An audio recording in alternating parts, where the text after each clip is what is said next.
Hello students, welcome back again in science class. आज का हमारा टॉपिक है that is air expends on heating. मतलब हवा जो होती है वो गर्म होने पर फैलती है। When air is heated the particles of hot air moves apart from each other. तो जब हवा गर्म होती है तो हवा के जो पार्टिकल होते हैं वो एक दूसरे से दूर जाते हैं या एक दूसरे से दूर मूव करते हैं। They move faster than the particles of cold air. जो हॉट एयर के पार्टिकल्स होते हैं वो कोल्ड एयर के कंपेयर में ज़्यादा तेज़ी से मूव करते हैं। So we say that air expand on heating. तो हम कह सकते हैं कि जो हवा होती है वो गर्म होने पर फैलती है। When air gets cooled it contract the particle of cold air come closer to another and take up less space. तो जब हवा ठंडी होती है its contracts particle of cold air come closer to the one another and take up less space. तो हवा के ठंडी होने पर जो पार्टिकल्स होते हैं वो पास पास आ जाते हैं एक दूसरे के, और वो अब कम जगह घेरते हैं। तो गर्म करने पर उनके पार्टिकल्स दूर हो जाते हैं, जबकि ठंडा होने पर उनके पार्टिकल्स एयर के वापस से पास पास आ जाते हैं। नाउ है विंड एंड प्रेशर। तो बात करते हैं विंड एंड प्रेशर की।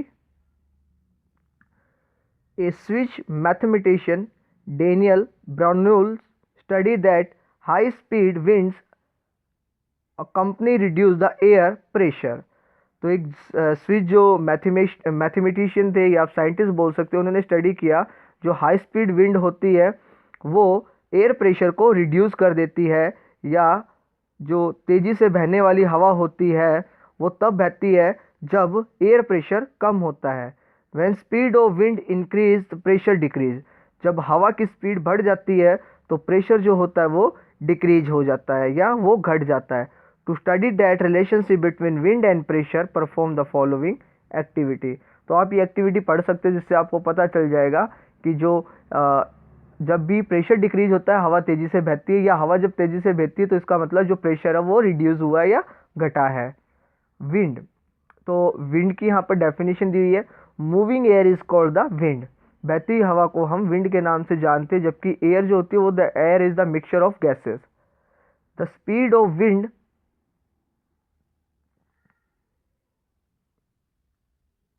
may vary from 5 to 10 kilometre per hour to 700 to the 18 to the 800 kilometre per our.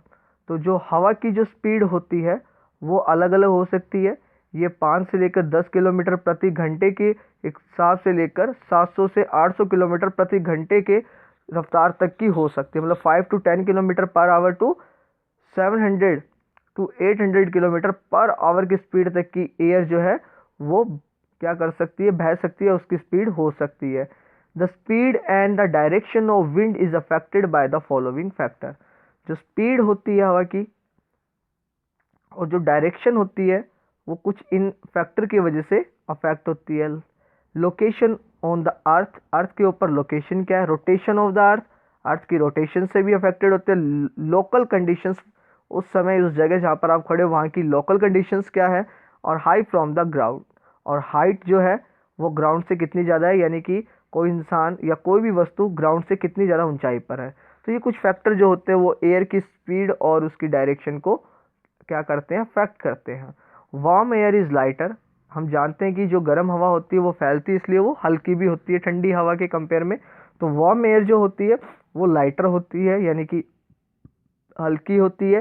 As it rises it cools and spreads.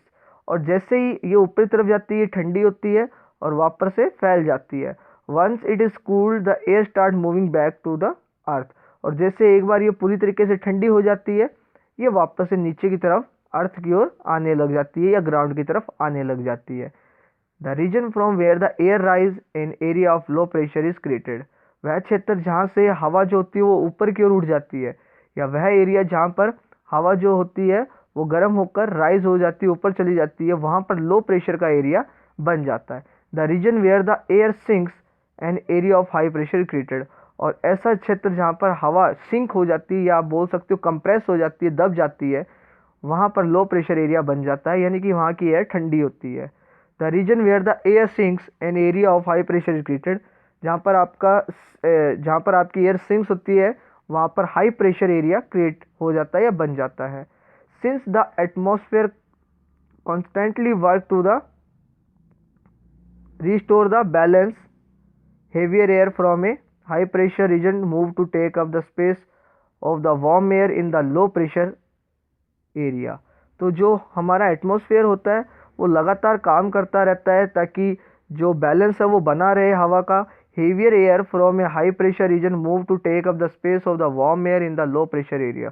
तो जो भारी हवा होती है, जो ठंडी हवा होती है, वो हाई प्रेशर से बहती हुई कहाँ जाती है, लो प्रेशर एरिया में, जहाँ पर गर्म हवा जो होती है वो ऊपर की तरफ उठती है। This moving term as a wind is this moving air is termed as wind. इस बहती हुई हवा को ही हम विंड के नाम से जानते हैं। इसको हम बहती हुई एयर को या मूविंग एयर को ही हम विंड के नाम से जानते हैं। अब हम बात कर लेते हैं विंड करंट्स की। सो विंड करंट्स जो होते हैं आपके, उसके बारे में हम बात कर लेते हैं। The heating of earth, wind current का मतलब हवा जो बहती है हम उसको विंड करंट के नाम से जानते हैं। The heating of earth is different in different places, this is because of two reason. जो अर्थ के प्लेस जो होते हैं वो अलग अलग टाइप से हीट होते हैं, या अलग अलग हम बोल सकते हैं उन पर हीट इफेक्ट होता है। The heating of earth is different in the different places. Earth के ऊपर जो हीटिंग होती है वो अलग अलग जगह पर अलग अलग प्रकार से होती है। This is because of two reasons. ऐसा क्यों होता है? क्योंकि इसके दो रीजन हैं। Another factor is that the rays of the sun fall straight down in some place where in the other place they are slanting. तो जो फैक्टर है उसमें एक फैक्टर है कि कहीं कहीं पर या किसी जगह पर तो जो सन की रे होती है वो बिल्कुल स्ट्रेट आती है या एकदम सीधी आती है, जिसकी वजह से वहाँ पर ज़्यादा गर्मी होती है। जबकि कुछ ऐसी जगह है जहाँ पर जो एयर होती है वो क्या आती है, जो आपकी रे होती है वो क्या आती है, वो थोड़ी टेढ़ी आती है, हम बोल सकते हैं उसको तिरछी आती है, बैंड आती है, जिसकी वजह से वहाँ पर जो हीट होती है वो कंपेयरली कम होती है। The surface of the earth is different in the different places. Earth की जो सरफेस है वो अलग अलग जगह पर अलग अलग प्रकार की है। It is covered with the ocean, flat land and mountains. कहीं पर ये ओशन से कवर्ड है तो कहीं पर यहाँ पर फ्लैट लैंड मिल जाएगी, तो कहीं पर आपको माउंटेन्स भी मिल जाएंगे। तो ये दूसरा रीजन भी है। ये दो रीजन है जो कि, या हम बोल सकते हैं इन दो रीजन की वजह से ही आपकी जो विंड करंट है वो बनते हैं। Therefore, air above this surface absorb different amounts of heat, resulting in a higher temperature in some place and the lower temperature in other। तो इससे क्या होता है, जो एयर होती है इस जगह पर वो अलग अलग टाइप से हीट एब्जॉर्ब करती है। ऐसी जगह जहाँ पर ज़्यादा टेम्परेचर होता है वो वहाँ पर ज़्यादा हीट एब्जॉर्ब करती है, जबकि ऐसी जगह जहाँ पर टेम्परेचर कम होता है वो वहाँ पर कम हीट एब्जॉर्ब करती है। There were causing the winds. Wind currents are generated in the following situation. तो जो विंड करंट्स होते हैं वो आपके कुछ एक कंडीशन में बनते हैं। Like the uneven heating between the equator and the poles. पहला जो रीजन है that is the uneven heating between the equator and the poles. दूसरा है that is the uneven heating on land and water. तो ये दो reason आपके दिए हुए हैं जिनकी वजह से आपके विंड करंट्स बनते हैं। तो आज के वीडियो में इतना ही। नेक्स्ट वीडियो में हम in uneven heating between the equator and the poles वाला पॉइंट पढ़ेंगे और दूसरा वाटर एंड लैंड वाले पॉइंट को क्लियर करेंगे। So thank you and watch the video.